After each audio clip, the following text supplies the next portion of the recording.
ਸਤਿ ਸ੍ਰੀ ਅਕਾਲ। ਤੁਸੀਂ ਵੇਖ ਰਹੇ ਹੋ ਪੰਜਾਬ ਮੇਲ USA TV। ਪੰਜਾਬ ਚਰਚਾ ਦੇ ਵਿੱਚ ਸਵਾਗਤ। ਮੈਂ ਹਾਂ ਸੰਜੀਵ ਯਸ਼ ਖੰਨਾ। ਪੰਜਾਬ ਦੀ ਧਰਤੀ ਦੇ ਉੱਤੇ ਕੀ ਕੁਝ ਨਵਾਂ ਵਾਪਰ ਰਿਹਾ ਹੈ, ਕਰੰਟ ਅਫੇਅਰਸ ਕੀ ਨੇ, ਲੋਕਾਂ ਦਾ ਰੁਝਾਨ ਕੀ ਹੈ, ਪੋਲੀਟੀਕਲ ਪਾਰਟੀਆਂ ਦਾ ਰੁਝਾਨ ਕੀ ਹੈ, ਕਿਉਂਕਿ ਸਿਰ ਦੇ ਉੱਤੇ ਖੜੀਆਂ ਨੇ 2024 ਦੀਆਂ ਇਲੈਕਸ਼ਨਸ ਤੇ ਨਿਤ ਨਵਾਂ ਕੁਝ ਅਜਿਹਾ ਪਾਰਟੀਆਂ ਕਰਦੀਆਂ ਨੇ ਜਿਹਨੂੰ ਕਹਿੰਦੇ ਨੇ ਕੁਝ ਤਮਾਸ਼ਾ ਕਰਨਾ ਵੀ ਜ਼ਰੂਰੀ ਹੁੰਦਾ ਹੈ, ਕੋਈ ਸਟੇਟਮੈਂਟਸ ਦੇਣੀਆਂ ਵੀ ਜ਼ਰੂਰੀ ਹੁੰਦੀਆਂ ਨੇ, ਪਰ ਕਾਰਗੁਜ਼ਾਰੀ ਕੀ ਹੈ, ਲੋਕੀ ਕੀ ਚਾਹੁੰਦੇ ਨੇ। ਸੋ ਤਾਜ਼ੀਆਂ ਜਿਹੜੀਆਂ ਘਟਨਾਵਾਂ ਹੋਈਆਂ ਨੇ ਉਹਨਾਂ ਬਾਰੇ ਗੱਲਬਾਤ ਕਰਾਂਗੇ। ਮੇਰੇ ਨਾਲ ਸਟੂਡੀਓਜ਼ ਦੇ ਵਿੱਚ ਮੌਜੂਦ ਨੇ ਪੋਲੀਟੀਕਲ ਐਨਾਲਿਸਟ ਮਨਜੀਤ ਸਿੰਘ ਜੀ। ਬਹੁਤ ਬਹੁਤ ਸਵਾਗਤ ਤੁਹਾਡਾ ਪੰਜਾਬ ਚਰਚਾ ਦੇ ਵਿੱਚ। ਬਹੁਤ ਬਹੁਤ ਧੰਨਵਾਦ ਜੀ। ਸਭ ਤੋਂ ਪਹਿਲਾਂ ਤਾਂ ਆਪਾਂ ਘਟਨਾ ਲਵਾਂਗੇ ਜੋ ਸ਼੍ਰੀ ਦੁੱਖ ਨਿਵਾਰਨ ਸਾਹਿਬ ਹੋਈ ਹੈ। ਇੱਕ ਲੇਡੀ ਔਰ ਪ੍ਰੈਸ ਕਾਨਫਰੰਸ ਵੀ ਪੁਲਿਸ ਨੇ ਕੀਤੀ ਹੈ। ਕਿਹਾ ਜਾਂਦਾ ਹੈ ਕਿ ਉਹ ਕੁਝ ਨਸ਼ਾ ਕਰ ਰਹੇ ਸੀ ਉੱਥੇ, ਤੇ ਇਸ ਕਰਕੇ ਉਹਨਾਂ ਨੂੰ ਪੇਸ਼ ਕੀਤਾ ਗਿਆ ਅਥਾਰਟੀਜ਼ ਕੋਲ ਸੰਗਤ ਵੱਲੋਂ, ਤੇ ਉੱਥੇ ਇਹ ਭਾਣਾ ਵਾਪਰ ਗਿਆ। ਸੋ ਇਹ ਸਭ ਘਟਨਾ ਨੂੰ ਆਪਾਂ ਜੇ ਦੇਖੀਏ ਮਨਜੀਤ ਜੀ, ਇਹਦਾ ਕੀ ਅਸਰ ਪੈ ਰਿਹਾ ਸਾਡੇ ਸਮਾਜ 'ਤੇ, ਸਾਡੇ ਮਨਾਂ ਦੇ ਉੱਤੇ? ਕਿਉਂਕਿ ਪਹਿਲਾਂ ਵੀ ਅਸੀਂ ਬੇਅਦਬੀ ਦੀਆਂ ਘਟਨਾਵਾਂ ਦੇਖੀਆਂ ਨੇ। ਅਸੀਂ ਦੇਖਿਆ ਹੈ ਕਿ ਸ਼੍ਰੀ ਦਰਬਾਰ ਸਾਹਿਬ ਦੇ ਬਾਹਰ ਜੋ ਏਰੀਆ ਹੈ ਉੱਥੇ ਵੀ ਧਮਾਕੇ ਹੋ ਰਹੇ ਨੇ, ਉੱਥੇ ਵੀ ਕੁਝ ਬੰਦੇ ਅਰੈਸਟ ਕੀਤੇ ਗਏ ਨੇ। ਸੋ ਬੇਅਦਬੀ ਦੇ ਮਾਮਲੇ ਹਜੇ ਵੀ ਪੂਰੀ ਤਰ੍ਹਾਂ ਨਾਲ ਨਹੀਂ ਸੁਲਝੇ ਔਰ ਨਿਤ ਨਵੀਆਂ ਗੱਲਾਂ ਦੇਖਣ ਨੂੰ ਮਿਲਦੀਆਂ ਪਈਆਂ ਨੇ। ਇਹ ਕੀ ਹੋ ਕੀ ਰਿਹਾ ਪੰਜਾਬ ਦੀ ਧਰਤੀ ਦੇ ਉੱਤੇ? ਦੇਖੋ, ਦੋ ਧਾਰਨਾਵਾਂ ਹੈ। ਇੱਕ ਧਾਰਨਾ ਇਹ ਹੈ ਕਿ ਇਹ ਕੋਈ ਸਾਜ਼ਿਸ਼ ਆ। ਬਾਰ-ਬਾਰ ਜਿਹੜੇ ਮੈਂਟਲੀ ਅਪਸੈਟ ਹੈ ਜਾਂ ਡਿਪਰੈਸਡ ਲੋਕ ਹੈ ਉਹ ਗੁਰਦੁਆਰਾ ਸਾਹਿਬ ਵਿੱਚ ਹੀ ਇਸ ਤਰੀਕੇ ਨਾਲ ਇਹਨਾਂ ਹਾਲਤਾਂ 'ਚ ਕਿਉਂ ਆਉਂਦੇ ਆ? ਇਹ ਕੋਈ ਗਿਣੀ ਮਿਥੀ ਚਾਲ ਹੈਗੀ ਹੈ। ਔਰ ਦੂਸਰਾ ਇਹ ਹੈ ਕਿ ਇੱਕ ਸੋਚ ਸਿੱਖੀ 'ਚ ਪਿੱਛੇ ਦੀ ਬਣ ਗਈ। ਕੁਛ ਅੰਮ੍ਰਿਤਪਾਲ ਹੁਣਾਂ ਨੇ ਵੀ ਉਹਨੂੰ ਪੱਕਿਆਂ ਕਰਤਾ ਕਿ ਸੋਧਾ ਲਾ ਦਿਓ। ਹੁਣ ਇਹ ਜਿਹੜਾ ਇੰਸਟੈਂਟ ਜਸਟਿਸ ਵਾਲਾ ਇਨਸਾਫ ਵਾਲਾ, ਤੇ ਤੂੰ ਮੇਰੇ ਇੱਥੇ ਮਾੜਾ ਕੰਮ ਕੀਤਾ, ਮੈਂ ਇਹ ਸਾਰੀ ਗੱਲ ਨੂੰ ਜਾਣਦਾ, ਇਸ ਕਰਕੇ ਮੈਂ ਤੇ ਤੁਰੰਤ ਸਜ਼ਾ ਦਊਂਗਾ। ਇਹ ਜਿਹੜੀ ਸੋਚ ਦੋਵੇਂ ਹੀ ਹੈ। ਪਹਿਲਾਂ ਤੇ ਇਹਦੇ ਬਾਰੇ ਘੋਖ ਪੜਤਾਲ ਕਰ ਲੈਣੀ ਚਾਹੀਦੀ ਹੈ ਕਿ ਕੀ ਦੂਜੇ ਧਰਮਾਂ ਦੇ ਅੰਦਰ ਇਹੋ ਜਿਹਾ ਕੁਛ ਨਹੀਂ ਹੋ ਰਿਹਾ, ਜਾਂ ਧਰਮਾਂ ਦਾ ਮਤਲਬ ਉਹਨਾਂ ਦੇ ਧਰਮ ਅਸਥਾਨਾਂ ਤੇ ਨਹੀਂ ਹੋ ਰਿਹਾ। ਜੇ ਹੋ ਰਿਹਾ ਤੇ ਮੀਡੀਆ ਇਸੇ ਗੱਲ ਨੂੰ, ਜਾਂ ਅਸੀਂ ਖੁਦ ਸਿੱਖ ਸਮੁਦਾਇ ਗੁਰਦੁਆਰਿਆਂ ਨੂੰ ਹੀ ਹਾਈਲਾਈਟ ਕਰ ਰਹੇ ਹਾਂ, ਦੂਜਿਆਂ ਦੀ ਕੋਈ ਖਬਰ ਤੱਕ ਨਹੀਂ ਆਉਂਦੀ ਜਾਂ ਸਾਨੂੰ ਨਹੀਂ ਪਤਾ। ਇਹਦੇ ਬਾਰੇ ਸਾਰੀ ਗੱਲ ਨੂੰ ਜਾਣਨ, ਘੋਖਣ ਪੜਤਾਲਣ ਦੀ ਲੋੜ ਹੈ ਕਿ ਕੀ ਗੁਰਦੁਆਰਿਆਂ 'ਚ ਜਿਹੜੀ ਗੱਲ ਕੋਈ ਇਹੋ ਜਿਹੀ ਹੁੰਦੀ ਹੈ ਉਸ ਨੂੰ ਸਾਰਾ ਮੀਡੀਆ ਹਾਲ ਦਵਾਈ ਕਿਉਂ ਪਾਉਂਦਾ। ਔਰ ਉਹਦੇ ਰਿਜ਼ਲਟ ਜਿਹੜੇ ਪਿੱਛੇ ਸਾਹਮਣੇ ਦੇਖਣ ਨੂੰ ਮਿਲੇ ਇਹਨਾਂ ਦੋਵਾਂ ਸੋਚਾਂ ਦੇ, ਉਹ ਸੰਜੀਵ ਜੀ ਬੜੇ ਸਾਫ਼ ਹੈਗੇ ਆ। ਦਰਬਾਰ ਸਾਹਿਬ ਵਾਲਾ ਜਿਨ੍ਹਾਂ ਨੇ ਕੀਤੀ ਸੀਗੀ ਪਹਿਲਾਂ, ਉਹ ਮੁੜ ਕੇ ਪਤਾ ਨਹੀਂ ਚੱਲਾ ਉਹ ਸੱਜਣ ਦਾ ਕਿੱਥੇ ਗਿਆ। ਰੋਪੜ ਵਾਲੇ ਦਾ ਸਾਨੂੰ ਪਤਾ ਲੱਗ ਗਿਆ ਕਿ ਉਹਦੀ ਡੈਥ ਹੋ ਗਈ ਹੈ 4-5-7 ਦਿਨਾਂ ਦੇ ਅੰਦਰ ਅੰਦਰ। ਕਾਰਨ ਪਤਾ ਨਹੀਂ ਕੀ ਆ, ਹਾਰਟ ਅਟੈਕ ਹੈ ਕਿ ਕੀ ਆ, ਉਹ ਵੀ ਸਾਨੂੰ ਕੋਈ ਬਹੁਤਾ ਗਿਆਨ ਨਹੀਂ ਹੈ, ਪਰ ਡੈਥ ਹੋ ਗਈ ਹੈ। ਇਸ ਲੇਡੀ ਦਾ ਵੀ ਦੇਖੋ, ਗੁਰਦੁਆਰਾ ਸਾਹਿਬ ਦਾ ਨਾਂ ਹੈਗਾ ਦੁੱਖ ਨਿਵਾਰਨ ਸਾਹਿਬ। ਦੁਖੀ ਤੋਂ ਹੈ, ਪੇਸ਼ੈਂਟ ਹੈ, ਇਹ ਤੇ ਹੁਣ ਪ੍ਰੂਫ ਹੋ ਗਿਆ ਆ। 20 ਸਾਲ ਤੋਂ ਉਹ ਡਿਪਰੈਸ਼ਨ 'ਚ ਆ, ਘਰ ਨਹੀਂ ਗਈ। 43 ਸਾਲ ਦੀ ਔਰਤ ਹੈ, ਕਿਤੇ ਉਹ PG ਦੇ ਵਿੱਚ ਜਿਹੜਾ ਪੇਇੰਗ ਗੈਸਟ ਦੇ ਤੌਰ ਤੇ ਵੀ ਰਹਿੰਦੀ ਸੀ।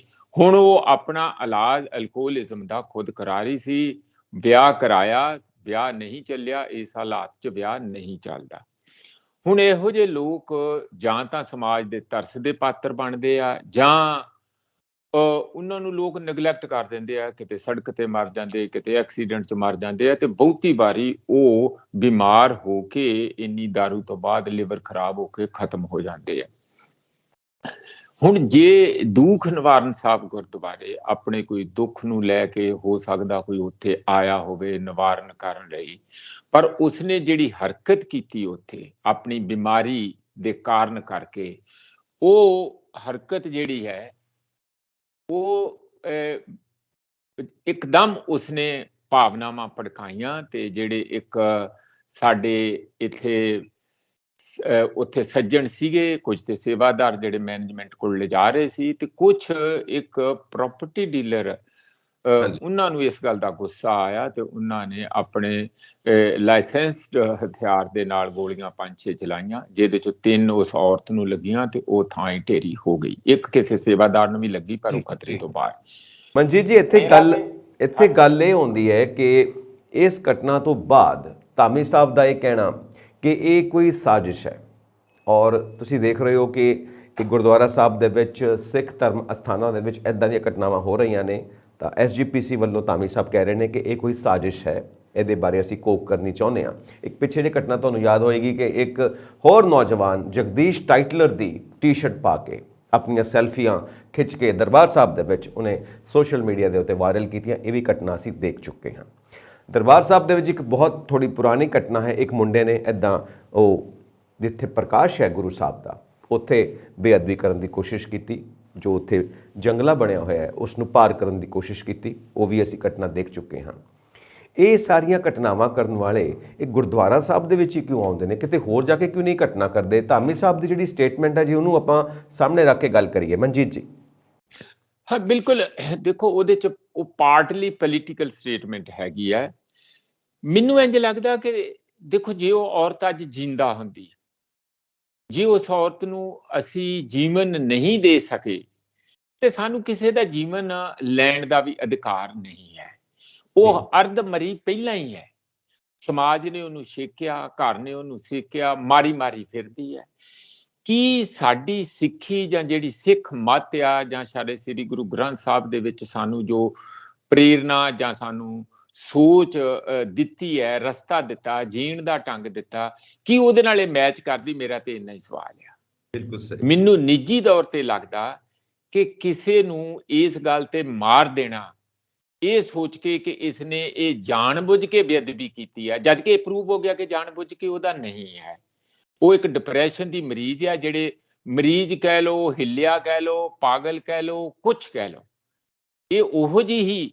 ਤੁਹਾਨੂੰ ਪਤਾ ਇੱਕ ਜਲੰਧਰ ਦੇ ਨੇੜੇ ਉਸੇ ਦਿਨ ਹੀ ਇੱਕ ਹੋਰ ਘਟਨਾ ਵੀ ਹੋਈ, ਜਮਸ਼ੇਦ ਜਲੰਧਰ ਕੈਂਟ ਦੇ ਨੇੜੇ। ਉਹ ਇਸ ਸ਼ੱਕ ਦੇ ਆਧਾਰ ਤੇ ਮੁੰਡੇ ਨੂੰ ਫੜ ਕੇ ਲੈ ਗਏ ਕਿ ਉਹ ਮੁੰਡਾ ਵੇਖਿਆ, ਉਹਨਾਂ ਨੇ ਕਿਹਾ, ਪੁੱਛਿਆ ਕੌਣ ਆ, ਉਹ ਡਰ ਗਿਆ, ਉਹ ਭੱਜ ਗਿਆ, ਉਹਨੇ ਕੀਤਾ ਕੁਛ ਨਹੀਂ ਸੀਗਾ, ਉਹ ਫੜ ਲਿਆ ਜੀ, ਇਹ ਕੁਛ ਕਰ ਸਕਦਾ ਸੀ। ਹੁਣ ਜੇ ਅਸੀਂ ਇਸ ਪਾਸੇ ਨੂੰ ਜ਼ਿਆਦਾ ਉਕਸਾਹਟ ਦੇ ਵਿੱਚ ਆ ਜਾਾਂਗੇ, ਉਤਸ਼ਾਹਤ ਕਰ ਦਿਆਂਗੇ ਆਪਣੇ ਤੇ ਜ਼ਿਆਦਾ ਚੁਕੰਨੇ ਕਰ ਦਿਆਂਗੇ, ਚੁੱਪਚਾਪ ਐਕਸ਼ਨ ਕਰਨ ਦੀ ਜਗ੍ਹਾ, ਮਸਲੇ ਦਾ ਹੱਲ ਲੱਭਣ ਦੀ ਜਗ੍ਹਾ ਢੋਲ ਜ਼ਿਆਦਾ ਵਜਾਵਾਂਗੇ, ਮੀਡੀਆ ਵਿੱਚ ਜ਼ਿਆਦਾ ਇਸ ਗੱਲ ਨੂੰ ਕਰਾਂਗੇ, ਤੇ ਉਹਦਾ ਨਤੀਜਾ ਸਮਝੋ। ਇੱਕ ਤੇ ਇਹ ਹੈ ਕਿ ਅਸੀਂ ਆਪਣੇ ਗੁਰਦੁਆਰੇ ਸਾਂਭਣ ਦੇ ਆਪ ਕਾਬਿਲ ਨਹੀਂ ਹੈ। ਇੱਕ ਉਸ ਦਾ ਹੱਲ ਧਾਮੀ ਸਾਹਿਬ ਨੇ ਇਹ ਦਿੱਤਾ ਕਿ ਜਿਹੜੀ ਸਟੇਟ ਆ ਉਹ ਸਾਨੂੰ ਪ੍ਰੋਟੈਕਟ ਨਹੀਂ ਕਰ ਰਹੀ। ਹੁਣ ਗੁਰਦੁਆਰਿਆਂ ਨੂੰ ਵੀ ਸਟੇਟ ਪ੍ਰੋਟੈਕਟ ਕਰੂਗੀ। ਨਾਰਮਲ ਹਾਲਤਾਂ ਦੇ ਵਿੱਚ ਸਾਨੂੰ ਆਪਣੇ ਜਿਹੜੇ ਧਰਮ ਸਥਾਨ, ਅਸੀਂ ਤੇ ਕਵਾਂਗੇ ਸਟੇਟ ਨੂੰ ਬਾਹਰ ਰਹਿਣਾ ਚਾਹੀਦਾ, ਪੁਲਿਸ ਨੂੰ ਬਾਹਰ ਰਹਿਣਾ ਚਾਹੀਦਾ, ਹਰ ਬੰਦੇ ਨੂੰ ਬਾਹਰ ਰਹਿਣਾ ਚਾਹੀਦਾ। ਇਹ ਪੂਜਣ ਦੇ ਸਥਾਨ ਆ, ਇਹ ਉੱਥੇ ਕੁਝ ਸਿੱਖਣ ਸਿਖਾਉਣ ਦੇ, ਕੁਝ ਪ੍ਰੇਰਨਾ ਲੈਣ ਦੇ ਸਥਾਨ ਹੈਗੇ ਆ, ਔਰ ਰਾਹਤ ਦੇ, ਆਦਮੀ ਨੂੰ ਰਾਹਤ ਲੈਣ ਦੇ ਸਥਾਨ ਹੈਗੇ। ਉੱਥੇ ਸਟੇਟ ਨੇ ਕੀ ਕਰਨਾ? ਪਰ ਉਹ ਵੀ ਉਹਨਾਂ ਨੇ ਸਟੇਟਮੈਂਟ ਦੇ ਦਿੱਤੀ। ਇਸ ਲਈ ਸੰਜੀਵ ਜੀ, ਇਹ ਬੜਾ ਕਨਫਿਊਜ਼ਿੰਗ ਹੈਗਾ ਜੋ ਮੈਂ ਗੱਲਾਂ ਕਰਦਾ। ਕਈ ਬੜਾ ਨਾਰਾਜ਼ ਵੀ ਹੁੰਦੇ ਆ ਮੇਰੇ ਤੇ ਵੀ ਤੂੰ ਇੰਜ ਕਿਉਂ ਬੋਲਦਾ, ਇੰਜ ਨਹੀਂ ਹੁੰਦਾ, ਇਹ ਇੰਜ ਹੀ ਕਰਨਾ ਚਾਹੀਦਾ, ਤੁਸੀਂ ਫਲਾਂ। ਭਾਈ ਜੋ ਮਰਜ਼ੀ ਕਹੋ, ਜੋ ਮੈਨੂੰ ਲੱਗਦਾ ਹੈਗਾ ਸੰਜੀਵ ਜੀ ਕਿ ਇੱਕ ਸਿੱਖ ਆਦਮੀ ਸੀ, ਔਰਤ ਸੀ, ਆਪਾਂ ਨੂੰ ਬੜੀ ਹਲੀਮੀ ਦੇ ਨਾਲ ਉਹਦੇ ਨਾਲ ਡੀਲ ਕਰਨਾ ਚਾਹੀਦਾ ਸੀ। ਉਹਨੂੰ ਪੁੱਛ ਪੜਤਾਲ ਕਰਨੀ, ਤੂੰ ਕਿੱਥੋਂ ਆਈ, ਤੂੰ ਇੱਥੇ ਕਿਉਂ ਆਈ, ਤੈਨੂੰ ਬੀਬਾ ਇਹ ਗੱਲ ਦਾ ਪਤਾ ਨਹੀਂ ਹੈ? ਉਹ ਸਾਡੀ ਔਰਤ ਆ, ਸਾਡੀ ਪੰਜਾਬ ਦੀ ਔਰਤ ਆ, ਸਾਡੀ ਆਪਣੀ ਭੈਣ ਹੋ ਸਕਦੀ ਹੈ। ਗੋਲੀ ਮਾਰ ਦਿਓਗੇ ਤੁਸੀਂ? ਕੀ ਗੱਲਾਂ ਕਰਦੇ ਆ ਤੁਸੀਂ? ਇਹ ਕਿਹੜਾ ਅਸੀਂ ਰਸਤਾ ਫੜ ਲਿਆ, ਚੱਕ ਦਿਓ, ਸੋਧ ਦਿਓ, ਮਾਰ ਦਿਓ। ਮੈਂ ਇੱਕ ਗੱਲ ਦੱਸ ਦਿਆਂ, ਜਿਹੜੇ ਜ਼ਿਆਦਾ ਚੱਕਵੀਆਂ ਗੱਲਾਂ ਕਰਦੇ ਆ, ਗੁਰਦੁਆਰਿਆਂ ਨੂੰ ਤਾਲੇ ਲੱਗ ਜਾਣਗੇ। ਕੌਣ ਆਊਗਾ ਇੱਥੇ? ਸਿੱਖ ਵੀ ਨਹੀਂ ਆਉਣਗੇ। ਉਹ ਕਹਿਣਗੇ ਯਾਰ ਕੀ ਕਰਨਾ ਉੱਥੇ, ਤੇ ਹੋਰ ਕੜਮਾਸ ਚੱਲਦੀ ਰਹਿੰਦੀ 24 ਘੰਟੇ।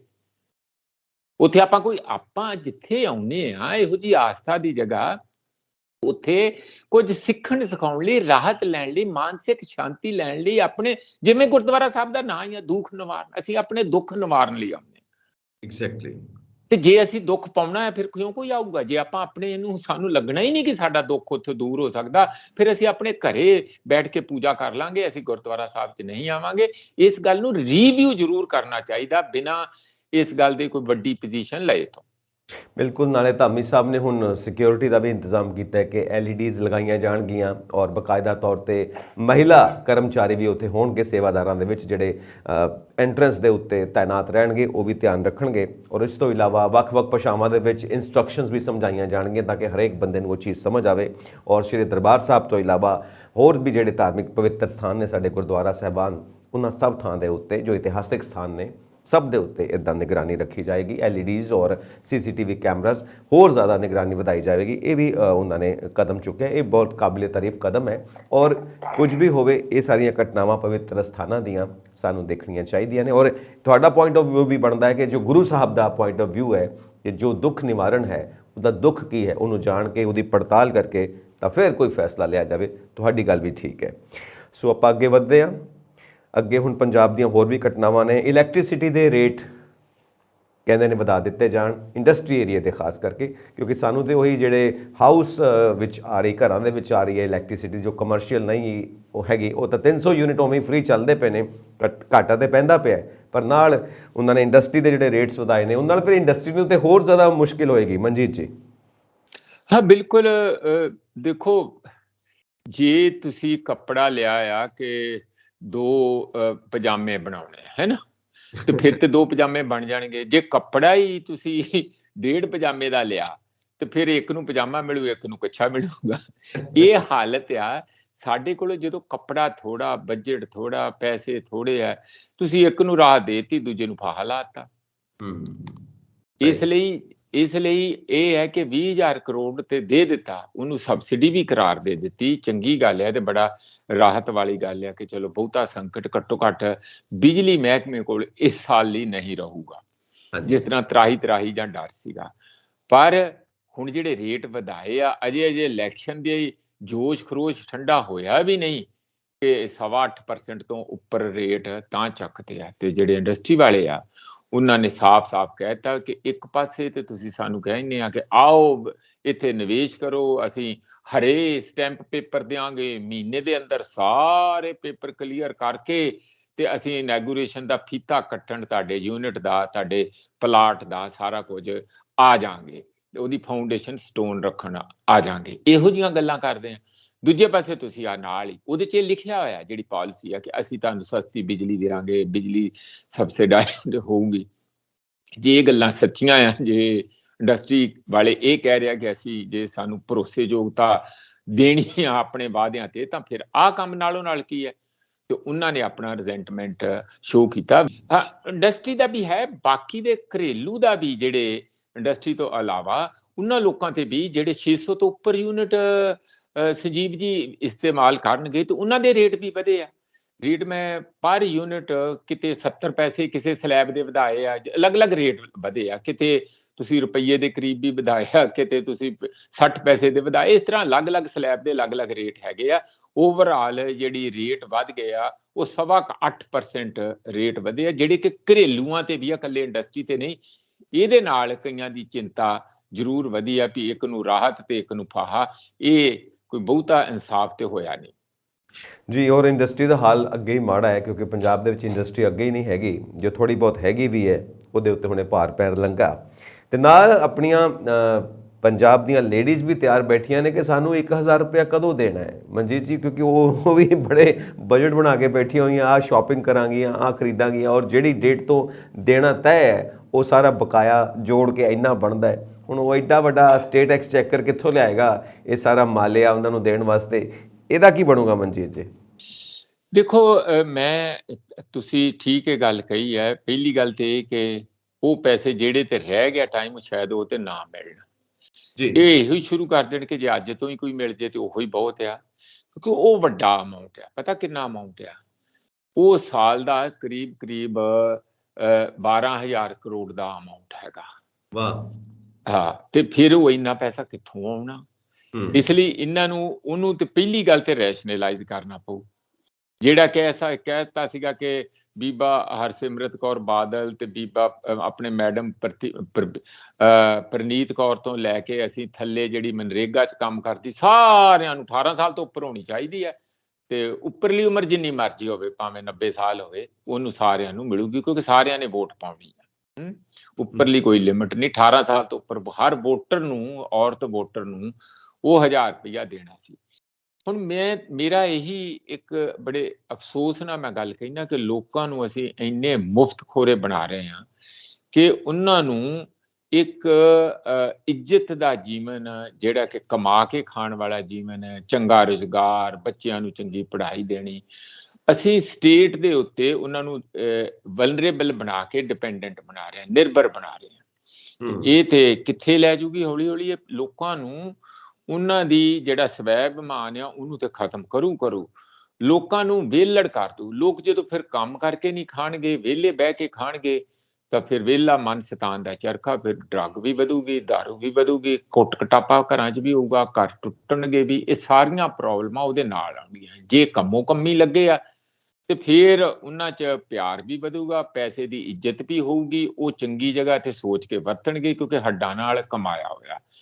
ਇਹ ਕਿਸਮ ਦਾ ਜਿਹੜਾ ਪਾਸਾ ਮੈਨੂੰ ਸਵੇਰੇ ਕਿਸੇ ਸੀਨੀਅਰ ਡਾਕਟਰ ਦਾ, ਜਿਹੜੀ ਕਿ ਸਾਈਕੈਟਰੀ 'ਚ ਕੰਮ ਕਰਦੇ, ਉਹਨਾਂ ਦਾ ਫੋਨ ਆਇਆ। ਉਹਨਾਂ ਨੇ ਇਹ ਸਾਰੀ ਗੱਲ ਮੇਰੇ ਨਾਲ 10 ਮਿੰਟ ਲਾ ਕੇ ਸ਼ੇਅਰ ਕੀਤੀ ਕਿ ਇਹ ਇੱਕ ਨਵਾਂ ਆਪਾਂ ਕਲਾਸ ਪੈਦਾ ਕਰ ਰਹੇ ਹਾਂ, ਜਿਹੜੇ ਕਿ ਬਿਲਕੁਲ ਸਟੇਟ ਜੇ ਮੂੰਹ 'ਚ ਆ ਕੇ ਰੋਟੀ ਪਕਾ ਕੇ ਖਿਲਾ ਜੂਗੀ ਗੌਰਮੈਂਟ, ਤੇ ਉਹ ਖਾ ਲੈਣਗੇ, ਨਹੀਂ ਤੇ ਬੈਠੇ ਰਹਿਣਗੇ।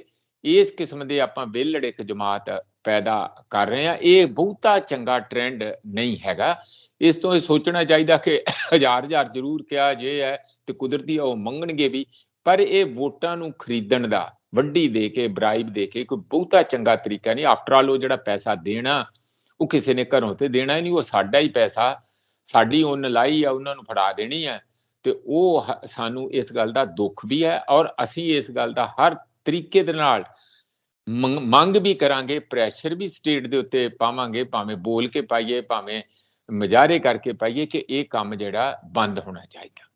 ਬਿਲਕੁਲ ਜੀ, ਕਿਉਂਕਿ ਖਾਣ ਪੀਣ ਦਾ ਹੀ ਮਾਹੌਲ ਬਣਿਆ ਹੋਇਆ ਹੈ। ਸਾਰੇ ਬੰਦੇ ਖਾਣ ਪੀਣ ਦੀ ਗੱਲ ਕਰਦੇ ਨੇ, ਔਰ ਕਹਿੰਦੇ ਨੇ ਨਾ ਕਿ ਸਾਡੇ ਤਾਂ ਇੱਥੇ ਇਹ ਰਿਵਾਜ ਹੈ ਕਿ ਜਦੋਂ ਬਰਾਤ ਆਉਂਦੀ ਹੈ ਨਾ, ਤਾਂ ਬਰਾਤੀ ਵੀ ਖਾਂਦੇ ਨੇ, ਨਾਲ ਬੈਂਡ ਵਾਲੇ ਵੀ ਖਾਂਦੇ ਨੇ। ਉਹ ਵੀ ਜ਼ਰੂਰੀ ਹੈ ਨਾ, ਬੈਂਡ ਵਾਲਿਆਂ ਦਾ ਵੀ ਖਾਣਾ। ਮਤਲਬ ਇਹ ਹੈ, ਕਈ ਵਾਰ ਵੈਸੇ ਵੀ ਕਈ ਲੋਕ ਵਿਆਹਾਂ ਸ਼ਾਦੀਆਂ 'ਚ ਆ ਜਾਂਦੇ ਨੇ, ਉਹ ਵੀ ਖਾ ਪੀ ਜਾਂਦੇ ਨੇ, ਪਤਾ ਹੀ ਨਹੀਂ ਲੱਗਦਾ ਕੌਣ ਕਿੱਧਰੋਂ ਆਇਆ ਤੇ ਕੌਣ ਕੁੜੀ ਵਾਲਿਆਂ ਵੱਲੋਂ ਹੈ, ਕੌਣ ਮੁੰਡੇ ਵਾਲਿਆਂ ਵੱਲੋਂ ਹੈ। ਰਾਹ ਜਾਂਦੇ ਵੀ ਕਈ ਵਾਰ ਖਾ ਜਾਂਦੇ ਨੇ, ਕਿਉਂਕਿ ਸਾਡਾ ਮਾਹੌਲ ਹੀ ਇੱਦਾਂ ਦਾ ਹੈ। ਤੇ ਆਪਾਂ ਵਿਆਹ ਦੀ ਗੱਲ ਤੋਂ ਯਾਦ ਆਇਆ, ਇਹ ਰਾਘਵ ਚੱਡਾ ਜੀ ਦੇ ਅੰਗੇਜਮੈਂਟ ਹੋ ਗਈ ਤੇ ਤੁਸੀਂ ਨਹੀਂ ਗਏ? ਤੁਹਾਨੂੰ ਇਨਵਾਈਟ ਨਹੀਂ ਕੀਤਾ? ਹਾਂਜੀ ਮਨਜੀਤ ਜੀ। ਜਿਹੜੇ ਗਏ ਆ ਉਹਨਾਂ ਨੂੰ ਤੇ ਫੋਨ ਕਰਕੇ ਪੁੱਛ ਲਓ ਉਹਨਾਂ ਦਾ ਕੀ ਹਾਲ ਆ। ਗਏ ਸੀ ਇਹ ਸਾਡੇ ਛੋਟੇ ਮੋਟੇ ਬੰਦੇ ਨਹੀਂ, ਸਭ ਤੋਂ ਸੁਪਰੀਮ ਅਥਾਰਟੀ ਦੀ ਚੇਅਰ ਤੋਂ ਕਾਰਜਕਾਰੀ ਜਥੇਦਾਰ, ਅਕਾਲ ਤਖਤ ਦੇ ਜਥੇਦਾਰ ਗਿਆਨੀ ਹਰਪ੍ਰੀਤ ਸਿੰਘ ਹੋਣੀ, ਉਹਦਾ ਐਡਾ ਵਾਵ ਰੋਲਾ ਖੜਾ ਹੋ ਗਿਆ। ਦੇਖੋ ਥੋੜੀ ਜਿਹੀ ਉਹਨਾਂ ਦੀ ਗਲਤੀ ਤੇ ਹੈ, ਜਾਂ ਉਹਨਾਂ ਨੇ ਇਸ ਗੱਲ ਨੂੰ ਸੀਰੀਅਸਲੀ ਲਿਆ ਨਹੀਂ। ਜੇ ਉਹ ਆਪਣੀ ਗੱਲ ਇਹ ਕਹਿ ਕੇ ਜਾਂਦੇ ਕਿ ਦੇਖੋ ਭਾਈ, ਪ੍ਰੈਸ 'ਚ ਸਟੇਟਮੈਂਟ ਦੇ ਜਾਂਦੇ, ਜਾਂ ਸੋਸ਼ਲ ਮੀਡੀਆ ਤੇ, ਜਾਂ ਆਪਣੇ ਲੀਡਰਾਂ ਨੂੰ ਇਨਫਾਰਮ ਕਰਕੇ ਜਾਂਦੇ। ਦੇਖੋ ਜੀ, ਮੈਨੂੰ ਬੜਾ ਉਹਨਾਂ ਨੇ ਜ਼ੋਰ ਦੇ ਕੇ ਕਿਹਾ, ਮੈਂ ਇਹ ਜੇ ਪੰਜਾਬੀਆਂ ਦਾ, ਸਿੱਖਾਂ ਦਾ ਲੀਡਰ ਜਿਹੜਾ ਹੋਣ ਕਰਕੇ, ਸੁਪਰੀਮ ਜਾਨੀ ਇੱਕ ਰਿਲੀਜੀਅਸ ਅਥਾਰਟੀ ਹੋਣ ਕਰਕੇ, ਉਹ ਚਾਹੁੰਦੇ ਆ ਕਿ ਮੈਂ ਅਸ਼ੀਰਵਾਦ ਦੇਵਾਂ, ਤੇ ਮੈਂ ਉਹਨਾਂ ਨੂੰ, ਜੋੜੀ ਨੂੰ ਅਸ਼ੀਰਵਾਦ ਦੇਣ ਚੱਲਿਆ। ਹਾਲਾਂਕਿ ਵਿਆਹ ਨਹੀਂ ਹੈ, ਮੰਗਣੀ ਹੈ। ਬਣਦਾ ਕੁਛ ਨਹੀਂ ਸੀ, ਬਣਦਾ ਬਿਲਕੁਲ ਨਹੀਂ ਸੀ, ਮੰਗਣੀ ਤੇ ਕੋਈ ਨਹੀਂ ਸੀ ਬਣਦਾ। ਵਿਆਹ ਤੇ ਹੈ, ਠੀਕ ਹੈ, ਜਦੋਂ ਵਿਆਹ ਹੋ ਗਿਆ ਉਦੋਂ ਦੇ ਦਿਓ। ਇਹ ਉਹਨਾਂ ਨੇ ਪਤਾ ਨਹੀਂ ਕਿਹਨੇ ਉਹਨਾਂ ਨੂੰ ਦੱਸਿਆ, ਜਾਂ ਉਹਨਾਂ ਨੂੰ ਆਪ ਹੀ ਲੱਗਾ ਕਿ ਉੱਥੇ ਪ੍ਰਿਯੰਕਾ ਚੋਪੜਾ ਨੇ ਵੀ ਆਉਣਾ, ਹੋਰਨਾਂ ਨੇ ਵੀ ਆਉਣਾ, ਵੱਡੀਆਂ ਵੱਡੀਆਂ ਹਸਤੀਆਂ ਹੋਣਗੀਆਂ। ਆ ਫੋਟੋ ਆਈ ਵੀ ਅਖਬਾਰਾਂ 'ਚ, ਫੋਟੋਆਂ ਹੀ ਖਿਚਾਵਾਂਗੇ। ਇਹ ਉਹਨਾਂ ਨੇ ਪਤਾ ਨਹੀਂ ਕਿੱਥੋਂ ਸੋਚ ਲਿਆ। ਉਹਦੇ ਨਾਲ ਜਿਹੜੇ ਸਿੱਖ ਲੋਕਾਂ ਦੇ ਇੱਕ ਸੈਂਟੀਮੈਂਟਸ ਆ, ਉਹਨਾਂ ਦੇ ਵਿੱਚ ਪਛਾਲਾ ਜਿਹਾ ਤੇ ਆਇਆ। ਪਰ ਮੈਨੂੰ ਲੱਗਦਾ ਕਿ ਇਸ ਗੱਲ ਨੂੰ ਬਹੁਤ ਤੂਲ ਨਹੀਂ ਦੇਣੀ ਚਾਹੀਦੀ। ਹਾਂ, ਜਥੇਦਾਰ ਸਾਹਿਬ ਨੂੰ ਇਸ ਗੱਲ ਦਾ ਗਾਂ ਤੋਂ ਖਿਆਲ ਜ਼ਰੂਰ ਰੱਖਣਾ ਚਾਹੀਦਾ, ਕਿ ਉਹਨਾਂ ਨੂੰ ਕਹਿ ਕੇ ਜਾਣਾ ਚਾਹੀਦਾ ਸੀ ਕਿ ਮੈਂ ਨਿੱਜੀ ਹੈਸੀਅਤ 'ਚ ਜਾ ਰਿਹਾ, ਮੈਂ ਐਜ਼ ਜਥੇਦਾਰ ਨਹੀਂ ਜਾ ਰਿਹਾ, ਮੇਰਾ ਕੋਈ ਨਿੱਜੀ ਜ਼ਿੰਦਗੀ ਵੀ ਹੈਗੀ, ਮੈਂ ਉਸ ਦੀ ਹੈਸੀਅਤ 'ਚ ਇੱਕ ਅਸ਼ੀਰਵਾਦ ਦੇਣ ਤੇ ਜਾ ਰਿਹਾ। ਤਾਂ ਫਿਰ ਕਿਸੇ ਨੂੰ ਸ਼ਾਇਦ ਬਹੁਤਾ ਨਾ ਹੁੰਦਾ। ਹੁਣ ਤੇ ਜਿਹੜਾ ਜਿੰਨੇ ਮੂੰਹ ਉਨੀਆਂ ਹੀ ਗੱਲਾਂ, ਤੇ ਹੁਣ ਤੇ ਇਸ ਟ੍ਰੋਲਿੰਗ ਹੋਈ ਆ, ਜੋ ਰੋਕਣਾ, ਈਵਨ ਵਿਰਸਾ ਸਿੰਘ ਵਲਟੋਆ ਨੇ ਕਹਿਤਾ ਕਿ ਸਾਨੂੰ ਸ਼ਰਮਿੰਦਿਆਂ ਕੀਤਾ। ਹੋਰ ਵੀ ਸਾਰੇ ਬਹੁਤ ਹੋ ਸਕਦਾ ਉਹਨਾਂ ਨੂੰ ਇਸ ਗੱਲ ਦਾ ਕਿਤੇ ਨਾ ਕਿਤੇ ਕੋਈ ਕਾਰ ਸੇਵਾ ਵੀ ਲਾ ਦੇਣ, ਜਾਂ ਕਿਸੇ ਕਿਸਮ ਦਾ ਕੋਈ ਨਾ ਕੋਈ ਇਹਦਾ ਖਮਿਆਜਾ ਕਿਸੇ ਵੀ ਰੂਪ 'ਚ ਭੁਗਤਣਾ ਪਏ। ਇਸ ਕਰਕੇ ਮੈਨੂੰ ਤੇ ਨਾ ਹੀ ਕਹੋ ਕਿ ਤੁਸੀਂ ਕਿਉਂ ਗਏ ਕਿ ਨਹੀਂ ਗਏ, ਨਾ ਹੀ ਪੁੱਛੋ। ਮੈਂ ਕਹਿੰਦਾ ਜਿਹੜੇ ਗਏ ਆ ਉਹਨਾਂ ਨੂੰ ਤੇ ਪੁੱਛ ਲਈਏ ਪਹਿਲਾਂ। ਨਿੱਜੀ ਜ਼ਿੰਦਗੀ ਦੀ ਤੁਸੀਂ ਗੱਲ ਕੀਤੀ ਹੈ, ਚਲੋ ਜਾਂਦੇ ਜਾਂਦੇ ਇੱਕ ਛੋਟੀ ਜਿਹੀ ਸਟੇਟਮੈਂਟ ਤੁਹਾਡੇ ਵੱਲੋਂ ਲੈ ਲੈਂਦੇ ਹਾਂ। ਨਿੱਜੀ ਜ਼ਿੰਦਗੀ, ਕਿਉਂਕਿ ਵੱਡੇ ਬਾਦਲ ਸਾਹਿਬ ਦੇ ਜਾਣ ਤੋਂ ਬਾਅਦ ਹੁਣ ਮਨਪ੍ਰੀਤ ਬਾਦਲ ਤੇ ਸੁਖਬੀਰ ਭਾਜੀ ਕਾਫੀ ਨਜ਼ਦੀਕ ਆ ਰਹੇ ਨੇ, ਔਰ ਇਹ ਵੀ ਦੇਖਣ ਨੂੰ ਮਿਲਦਾ ਕਿ ਕੁਝ ਬੀਜੇਪੀ ਦੇ ਲੀਡਰਸ ਵੀ ਆ ਰਹੇ ਨੇ ਮਿਲਣ ਵਾਸਤੇ, ਅਫਸੋਸ ਕਰਨ ਵਾਸਤੇ, ਕਿਉਂਕਿ ਮੌਕਾ ਹੀ ਇਦਾਂ ਦਾ ਹੈ। ਤਾਂ ਕਿਤੇ ਨਾ ਕਿਤੇ ਇਹ ਗੱਲਾਂ ਵੀ ਹੋ ਰਹੀਆਂ ਨੇ ਕਿ ਜਿਹੜੀਆਂ ਹੁਣ ਜ਼ਿਮਨੀ ਚੋਣਾਂ ਹੋਈਆਂ ਨੇ ਜਲੰਧਰ ਦੀਆਂ, ਔਰ ਉਹਦੇ ਵਿੱਚ ਜਿੱਤੀ ਹੈ ਆਮ ਆਦਮੀ ਪਾਰਟੀ, ਕਾਂਗਰਸ ਦੂਸਰੇ ਨੰਬਰ ਤੇ ਹੈ, ਤੇ ਸੋਲੋ ਰਹਿ ਕੇ, ਕੱਲੇ ਰਹਿ ਕੇ ਨਾ ਬੀਜੇਪੀ ਕੁਝ ਕਰ ਸਕੀ, ਨਾ ਸ਼੍ਰੋਮਣੀ ਅਕਾਲੀ ਦਲ ਕੁਝ ਕਰ ਸਕਿਆ। ਤੁਹਾਨੂੰ ਲੱਗਦਾ ਕਿ ਫਿਰ ਮਿਲ ਜਾਣਗੇ ਤੇ ਮਨਪ੍ਰੀਤ ਬਾਦਲ ਇਹਦੇ ਵਿੱਚ ਖਾਸ ਭੂਮਿਕਾ ਨਿਭਾਉਣਗੇ? ਮਨਜੀਤ ਜੀ ਦੇਖੋ, ਮਨਪ੍ਰੀਤ ਬਾਦਲ ਬਹੁਤ ਮੈਚੁਰ ਆ, ਬੜੇ ਸਿਆਣੇ ਆ, ਰਾਜਨੀਤਿਕ ਤੌਰ ਤੇ ਕਿਤੇ ਅਨਸਟੇਬਲ ਹੈਗੇ ਆ। ਤੇ ਉਹ ਉਥੋਂ ਉਹਨਾਂ ਦੇ ਡਰ ਜਾਂ ਲਾਲਚ ਦੋਵਾਂ ਚੋਂ ਇੱਕ ਗੱਲ ਤੇ ਹੈ ਜਿਹੜੀ ਬਾਰ-ਬਾਰ ਦੇਖਦੀ ਹੈ। ਨਹੀਂ ਤੇ ਜਿਹੜਾ ਬੰਦਾ ਦਿਵੰਗ ਆ, ਜਿਹੜਾ ਇਮਾਨਦਾਰ ਆ, ਜਿਹੜਾ ਬਿਲਕੁਲ ਕਲੀਅਰ ਹੈਡਡ ਹੈ ਕਿ ਮੇਰੇ ਜੀਵਨ ਦੇ ਜੀਣ ਦੇ ਅਰਥ ਕੀ ਹੈ, ਫਿਰ ਉਹ ਬਾਰ-ਬਾਰ ਬਿਨ ਪਿੰਦੇ ਦੇ ਲੋਟੇ ਵਾਂਗੂ ਇੱਧਰ ਉੱਧਰ ਕਿਉਂ ਹਿੱਲੂਗਾ? ਪਹਿਲਾਂ ਤੇ ਇਸ ਗੱਲ ਤੋਂ ਨਿਰਾਸ਼ ਹੋ ਕੇ ਜਾਂ ਆਪਣੀ ਰਿਜ਼ੈਂਟਮੈਂਟ ਦੱਸਣ ਲਈ ਪੀਪੀਪੀ ਬਣਾ ਲਈ, ਦੋਵਾਂ ਸੀਟਾਂ ਤੋਂ ਹਾਰ ਗਏ, ਲੋਕਾਂ ਨੇ ਬੜਾ ਸਾਥ ਦਿੱਤਾ। ਲੋਕ ਜਿਵੇਂ ਹੁਣ ਆਪ ਨੂੰ ਦਿੰਦੇ ਆ ਉਹ ਜੋ ਇਹਨਾਂ ਨੂੰ ਵੀ ਦਿੱਤਾ ਸੀ, ਪਰ ਇਹ ਨਹੀਂ ਮੈਨੇਜ ਕਰ ਪਾਏ। ਉਦੋਂ ਬਾਅਦ 2012-11 ਦੀ ਗੱਲ ਆ, ਫਿਰ 12 ਚ ਜਦੋਂ ਹਾਰ ਹੋ ਗਈ, ਫਿਰ ਇਹ ਬਹੁਤਾ ਨਹੀਂ ਦੇਖਿਆ, ਕਾਂਗਰਸ ਵੱਲ ਜਾ ਵੜੇ। ਪਹਿਲਾਂ ਤੇ ਉਧਰ ਹੀ ਰਹੇ, ਸ਼ਾਇਦ ਪਤਾ ਨਹੀਂ, ਮੈਨੂੰ ਯਾਦ ਨਹੀਂ ਹੈ 2012 ਤੋਂ 17 ਤੱਕ ਕਿੱਥੇ ਰਹੇ, ਪਰ ਫਿਰ ਆ ਕਾਂਗਰਸ ਦੇ ਰਹਿ ਗਏ ਮਿਨਿਸਟਰ, ਆਪਣੇ ਫਾਈਨੈਂਸ ਮਿਨਿਸਟਰ ਰਹਿ ਗਏ। ਹੁਣ ਜਦੋਂ ਇੱਧਰ ਦਬਦਬਾ ਪਿਆ ਤੇ ਜਾ ਕੇ ਬੀਜੇਪੀ ਚ ਚਲੇ ਗਏ, ਤੇ ਬੀਜੇਪੀ ਦੇ ਜੋ ਗੁਣਗਾਨ ਕਰ ਰਹੇ ਸੀ, ਲੋਕਾਂ ਨੇ ਪੈਰਲਲ ਟੇਪਾਂ ਪੁਰਾਣੀਆਂ ਕੱਢ ਕੇ ਜਦੋਂ ਉਹਨਾਂ ਨੂੰ ਕ੍ਰਿਟੀਸਾਈਜ਼ ਕਰ ਰਹੇ ਸੀਗੇ, ਤੇ ਫਿਰ ਜਿਹੜੀਆਂ ਬਾਅਦ ਵਿੱਚ ਉਹਨਾਂ ਦੀਆਂ ਤਾਰੀਫਾਂ ਕਰ ਰਹੇ ਸੀ ਮੋਦੀ ਜੀ ਦੀਆਂ, ਦੋਵੇਂ ਸਾਹਮਣੇ ਰੱਖਦੇ। ਹੁਣ ਇਹੋ ਜਿਹੇ ਬੰਦਿਆਂ ਦਾ ਮਿਲਣਾ ਜਾਂ ਨਾ ਮਿਲਣਾ, ਨੇੜੇ ਆਉਣਾ ਜਾਂ ਦੂਰ ਰਹਿਣਾ, ਉਹਦੇ ਕੀ ਮਾਨੇ ਕੱਢੀਏ? ਮੈਨੂੰ ਕੋਈ ਸੱਚੀ ਮੁੱਚੀ ਥੋੜੀ ਠੀਕ ਨਹੀਂ ਲੱਗਦਾ, ਮੈਂ ਜੇ ਬਹੁਤ ਹੀ ਨਰਮ ਸ਼ਬਦ ਵਰਤਾਂ, ਤੇ ਨਾ ਕੋਈ ਇਹਨਾਂ ਇਹੋ ਜਿਹੀਆਂ ਗੱਲਾਂ ਤੋਂ, ਨੇੜੇ ਆਉਣ ਤੋਂ ਕੋਈ ਮੈਨੂੰ ਬਹੁਤੀਆਂ ਉਮੀਦਾਂ ਹੋਰ ਲੱਗਦੀਆਂ ਕਿ ਇਹ ਕੋਈ ਬਹੁਤ ਚੰਗਾ ਕੰਮ, ਵੱਡਾ ਮਾਰਕਾ ਮਾਰ ਸਕਣਗੇ, ਕਿ ਕੋਈ ਇਹਨਾਂ ਬੰਦਿਆਂ ਦਾ ਕੀ ਭਰੋਸਾ ਕਿ ਇਹਨਾਂ ਨੇ ਕਿੱਧਰ ਨੂੰ ਖਿਸਕ ਜਾਣਾ। ਜੀ ਮਨਜੀਤ ਜੀ, ਕਿਉਂਕਿ ਮੇਨ ਗੱਲ ਇਹ ਹੈ, ਬਾਟਮ ਲਾਈਨ ਇਹ ਹੈ ਕਿ ਪੰਜਾਬ ਵਾਸਤੇ ਕੌਣ ਕੀ ਕੰਮ ਕਰ ਰਿਹਾ, ਪੰਜਾਬ ਦੇ ਲੋਕਾਂ ਵਾਸਤੇ ਕੌਣ ਕੀ ਕੰਮ ਕਰ ਰਿਹਾ ਹੈ, ਭਲਾਈ ਕਿੱਥੋਂ ਹੋ ਰਹੀ ਹੈ, ਲੋਕ ਭਲਾਈ ਕਿੱਥੋਂ ਹੋ ਰਹੀ ਹੈ, ਵੈਲਫੇਅਰ ਕਿੱਥੋਂ ਹੋ ਰਿਹਾ ਹੈ, ਬੇਸਿਕ ਗੱਲਾਂ ਇਹ ਨੇ। ਬਹੁਤ ਬਹੁਤ ਸ਼ੁਕਰੀਆ, ਤੁਸੀਂ ਅੱਜ ਸੋਹਣੀਆਂ ਗੱਲਾਂ ਬਾਤਾਂ ਕੀਤੀਆਂ ਸਾਡੇ ਨਾਲ, ਖਾਸ ਕਰਕੇ ਵਿਆਹ ਦੀ ਮੰਗਣੀ ਦੀ ਚਰਚਾ ਤੇ ਬਹੁਤ ਹੀ ਵਧੀਆ ਰਹੀ। ਥੈਂਕ ਯੂ ਸੋ ਮਚ, ਔਰ ਅਸੀਂ ਇਸੇ ਤਰ੍ਹਾਂ ਹੀ ਵਿਸ਼ੇ ਲੈ ਕੇ ਤੁਹਾਡੇ ਤੱਕ ਪਹੁੰਚ ਕਰਦੇ ਰਹਾਂਗੇ ਮਨਜੀਤ ਜੀ। ਥੈਂਕ ਯੂ ਸੋ ਮਚ, ਸ਼ੁਕਰੀਆ ਮਨਜੀਤ ਜੀ। ਔਰ ਅਸੀਂ ਆਪਣੇ ਦਰਸ਼ਕਾਂ ਨੂੰ ਗੁਜ਼ਾਰਿਸ਼ ਕਰਦੇ ਹਾਂ, ਆਪਣੇ ਵਿਚਾਰ ਸਾਨੂੰ ਇਨਬਾਕਸ ਕਰੋ, ਸਾਡਾ ਚੈਨਲ ਪੰਜਾਬ ਮੇਲ USA TV ਸਬਸਕ੍ਰਾਈਬ ਕਰੋ। ਸਤਿ ਸ਼੍ਰੀ ਅਕਾਲ।